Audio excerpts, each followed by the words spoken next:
नमस्कार मित्रांनो, इयत्ता 12वी अर्थशास्त्र या विषयातील प्रकरण 7 राष्ट्रीय उत्पन्न म्हणजेच नॅशनल इन्कम या प्रकरणातील आपण घटकांचा अभ्यास करायला सुरुवात करत आहोत. मित्रांनो, राष्ट्रीय उत्पन्नालाच राष्ट्रीय लाभांश, राष्ट्रीय उत्पादन किंवा राष्ट्रीय खर्च असं देखील म्हटलं जातं. कारण ह्या सगळ्यांचे अर्थ राष्ट्रीय उत्पन्न या अर्थाने घ्यायला हरकत नाही, कारण यांची सगळी उत्तरं जी मिळतात ती राष्ट्रीय उत्पन्नाच्या संख्या एवढीच मिळतात, किंवा राष्ट्रीय उत्पन्न हे राष्ट्रीय लाभांश एवढं असतं, किंवा राष्ट्रीय उत्पादन एवढं असतं, किंवा राष्ट्रीय खर्च एवढं असतं. म्हणून त्याला ह्या नावांनी देखील आपल्याला ओळखता येतं. देशाच्या आर्थिक विकासाचा निकष म्हणून राष्ट्रीय उत्पन्नाकडे पाहिलं जातं. देशाचा विकास होतोय की नाही हे ओळखण्यासाठी राष्ट्रीय उत्पन्न उपयोगी पडतं, म्हणून तो एक निकष आहे. त्याचबरोबर आर्थिक विश्लेषणाचं एक साधन आहे. देशाच्या आर्थिक विश्लेषण करायचं असेल, राष्ट्राचं आर्थिक विश्लेषण करायचं असेल, अर्थव्यवस्थांचं आर्थिक विश्लेषण करायचं असेल तर राष्ट्रीय उत्पन्न विचारात घेऊन आपल्याला त्याचं विश्लेषण करता येतं. म्हणून हे एक साधन म्हणून देखील वापरलं जातं. त्याचबरोबर देशातील ध्येय धोरणे निश्चित करण्यासाठी राष्ट्रीय उत्पन्न उपयुक्त असतं. त्यामुळे राष्ट्रीय उत्पन्न ही एक महत्त्वाची संकल्पना मानली जाते आणि तिचा अभ्यास महत्त्वाचा ठरतो.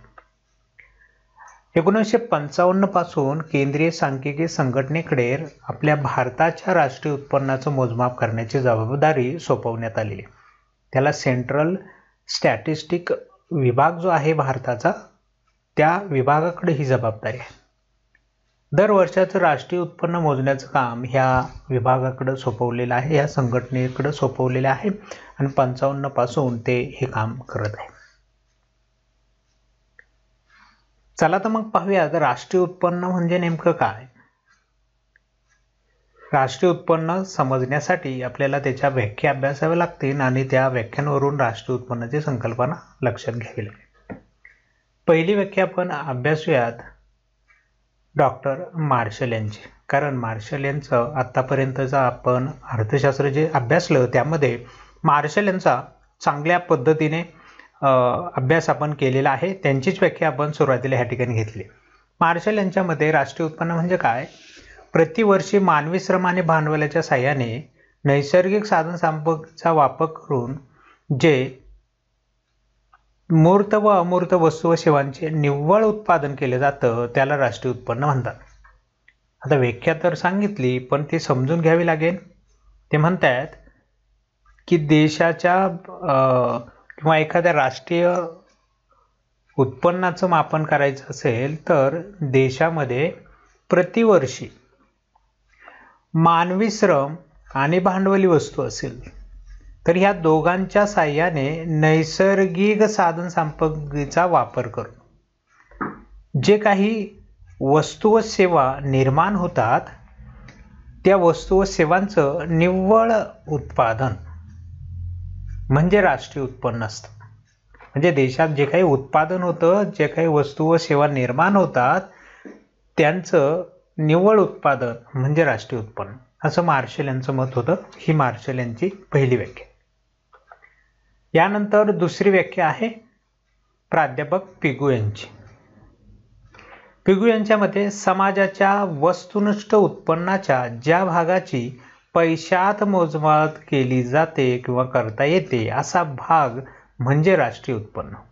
आता पिगू यांनी थोडीशी वेगळी व्याख्या सांगितली, पण त्यांच्या ह्या व्याख्या पाठीमागचा उद्देश काय, त्यांना नेमकं काय म्हणायचं राष्ट्रीय उत्पन्न म्हणजे. ते म्हणतात राष्ट्रीय उत्पन्न म्हणजे किंवा देशाचं उत्पन्न म्हणजे समाजाच्या वस्तुनिष्ठ उत्पन्नाच्या ज्या भागाचं आपल्याला पैशात मोजमाप करता येतं अशा भागालाच आपण राष्ट्रीय उत्पन्न म्हणायचं. उदाहरणार्थ, एखाद्या शेतकऱ्याने स्वतःच्या शेतात जाऊन जर काम केलं तर त्याला तिथं उत्पन्न मिळत नाही. मग असं उत्पन्न आपण राष्ट्रात कसं मोजायचं, तिथं उत्पन्नच मिळालं नाही. एखाद्या शिक्षकाने स्वतःच्या मुलाला घरी शिकवलं, त्याला तिथं पैसे मिळाले नाही, म्हणजे त्याची पैशात मोजमाप केलंच नाही, म्हणून अशा पैशात मोजमाप न होणाऱ्या भागाचा राष्ट्रीय उत्पन्नात समावेश नाही. ज्या कामाचं, ज्या उत्पादनाच्या बाबतीत पैशात मोजमाप केलं जाईल त्याचाच समावेश राष्ट्रीय उत्पन्नात करायचा. म्हणजे शिक्षक स्वतःच्या घरी मुलाला शिकवतो त्यावेळेस पैसे मिळत नाही म्हणून त्याचं उत्पन्न नाही, पण तो एखाद्या शाळेत किंवा एखाद्या महाविद्यालयात जाऊन शिकवतो, तिथे त्याला पैसे मिळतात, पगार मिळतो. हा पगार म्हणजे त्याचं उत्पन्न आहे. मग त्या उत्पन्नाचा राष्ट्रीय उत्पन्नात समावेश केला जातो. याचा अर्थ ज्या ज्या उत्पन्नांचा पैशात मोजमाप केलं जातं अशाच उत्पन्नाला राष्ट्रीय उत्पन्न म्हणायचं, असं पिगू यांचं मत आहे. असं तुम्हाला दुसरेही उदाहरण देता येईल. उदाहरणार्थ, एखादा खेळाडू मैदानात खेळत आहे तर त्याला कोणीही पैसे देत नाही म्हणून ते राष्ट्रीय उत्पन्नात मोजलं जाणार नाही. पण तोच खेळाडू जर देशासाठी आंतरराष्ट्रीय लेवलवरती खेळत असेल तर त्याला पैसे मिळतात, त्यावेळेस त्याच्या उत्पन्नाचा राष्ट्रीय उत्पन्नात समावेश केला जातो. म्हणजे असे खूप काम आहेत. घरातील एखादी स्त्री घरात स्वयंपाक करते, पैसे मिळत नाही, पण ती दुसऱ्याच्या इथं जाऊन स्वयंपाक केला तर पैसे मिळतात. मग एका ठिकाणी पैसे दिले जात नाही, एका ठिकाणी दिले जातात. ज्या ठिकाणी दिले जातात त्याच उत्पन्नाच्या संदर्भातील राष्ट्रीय उत्पन्न मोजलं जातं, असं पिगू यांचं मत आहे. तिसरी व्याख्या आहे फिशर यांची. फिशर यांच्या मते राष्ट्रीय उत्पन्न म्हणजे एका वर्षाच्या काळात राष्ट्राच्या निव्वळ उत्पन्नापैकी जो भाग प्रत्यक्षपणे उपभोगासाठी वापरला जातो असा भाग म्हणजे राष्ट्रीय उत्पन्न होय. आता फिशर यांचं असं म्हणणं आहे की एका वर्षाच्या काळामध्ये राष्ट्राच्या निव्वळ उत्पन्नापैकी जो भाग प्रत्यक्षपणे उपभोगासाठी वापरला जातो, म्हणजे वस्तू किती तयार होतात, उत्पादन किती होतं, त्यानुसार उत्पन्न देशाला मिळत नाही. नुसत्या वस्तू तयार झाल्या म्हणजे देशाला उत्पन्न मिळालं असा त्याचा अर्थ नाही. म्हणून फिशर म्हणतात की जो उपभोग घेण्यासाठी त्या उत्पन्नाचा वापर झाला त्याचंच फक्त राष्ट्रीय उत्पन्नात मोजमाप केलं पाहिजे, त्याला राष्ट्रीय उत्पन्न म्हटलं पाहिजे. म्हणजे उपभोग घेण्यासाठी तुम्हाला दुसऱ्याकडून वस्तू विकत घ्यावी लागेल आणि ती वस्तू विकत घेण्यासाठी त्याला पैसे द्यावे लागतील. मग तुम्ही ते पैसे दिले म्हणजे त्याला उत्पन्न मिळालं. हे उत्पन्न त्याने वस्तू तयार केली म्हणजे लगेच त्याला पैसे मिळत नाहीत. पैसे केव्हा मिळतात? जेव्हा तो बाजारामध्ये वस्तू विकायला जाईल आणि दुसरा वस्तू घेईल तेव्हा तुम्हाला पैसे मिळतील खरेदी केल्यानंतर. म्हणजे तो उपभोगासाठी ती वस्तू खरेदी करत असतो. म्हणून फिशर म्हणतायत ज्या व्यक्तींनी प्रत्यक्षपणे उपभोगावरती खर्च केला त्या उपभोगानुसार राष्ट्रीय उत्पन्न ठरतं. त्या उपभोगाचा वापर राष्ट्रीय उत्पन्नात केला पाहिजे, त्यालाच फक्त राष्ट्रीय उत्पन्न म्हटलं पाहिजे. म्हणजे त्यांनी प्रत्यक्ष रियालिटीकडे जाऊन सांगितलं की व्यक्तींनी उपभोग जेवढा घेतला असेल वर्षभरामध्ये अशा भागाला राष्ट्रीय उत्पन्न म्हटलं पाहिजे. यानंतर भारतीय राष्ट्रीय उत्पन्न समिती जी आहे त्या समितीमध्ये जे PC महालनोबिस होते, VKR राव होते, DR गाडगीळ म्हणजे धनंजय गाडगीळ होते. तर हे भारताची जी राष्ट्रीय उत्पन्न समिती होती सुरुवातीला स्थापन केलेली, त्या समितीने त्या काळात राष्ट्रीय उत्पन्नाची व्याख्या केलेली आहे.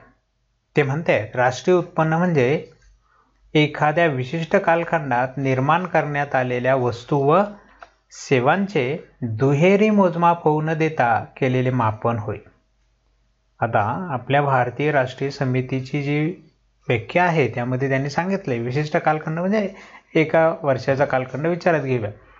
सगळ्यांनी एक वर्षाचा कालखंड सांगितला होता, पण ही समिती म्हणते आपण कुठल्याही काळातलं राष्ट्रीय उत्पन्न मोजू शकतो. म्हणजे तुम्ही म्हणालात की भारताचं एक महिन्याचं उत्पन्न किती, तर ते देखील आपल्याला मोजता येऊ शकतं. त्याचंही मोजमाप आपल्याला करता येईल, पण डिपेंड आहे आपल्याला करायचं की नाही. म्हणून त्यांनी कालखंड इथं दिला नाही, विशिष्ट कालखंड म्हटले. त्या कालखंडात निर्माण करण्यात आलेल्या वस्तू व सेवा, ज्या काही वस्तू व सेवा तयार झालेल्या आहेत त्या सेवा ज्या आहेत त्यांचं दुहेरी मोजमाप होऊ नये. हा जो शब्द टाकला ना आपल्या समितीने तो खूप महत्त्वाचा मानला जातो. कारण अशा बऱ्याचशा वस्तू आहेत की ज्या राष्ट्रीय उत्पन्नात 2 वेळा मोजल्या जात होत्या, पण ह्या व्याख्यानंतर सांगण्यात आलं की वस्तू व सेवांचं दुहेरी मोजमाप होऊ न देता केलेलं मापन म्हणजे राष्ट्रीय उत्पन्न होय. म्हणून ही एक महत्त्वाची व्याख्या सांगितली जाते. अशा पद्धतीने वेगवेगळ्या प्रकारे राष्ट्रीय उत्पन्नाच्या संदर्भातील व्याख्या तयार करण्यात आलेल्या आहेत. तुम्ही आपल्या भारतीय राष्ट्रीय समितीची व्याख्या शक्यतो पाठ करून ठेवा, म्हणजे ती व्याख्या परीक्षेत देखील लिहिता येईल. आपल्या देशाची व्याख्या आहे म्हणूनही महत्त्वाची आहे. आणि बेस्ट व्याख्या, फायनल व्याख्या आपण राष्ट्रीय उत्पन्नाची म्हटलं तर त्याला काही हरकत घेता येणार नाही, अशा पद्धतीची ही व्याख्या आहे.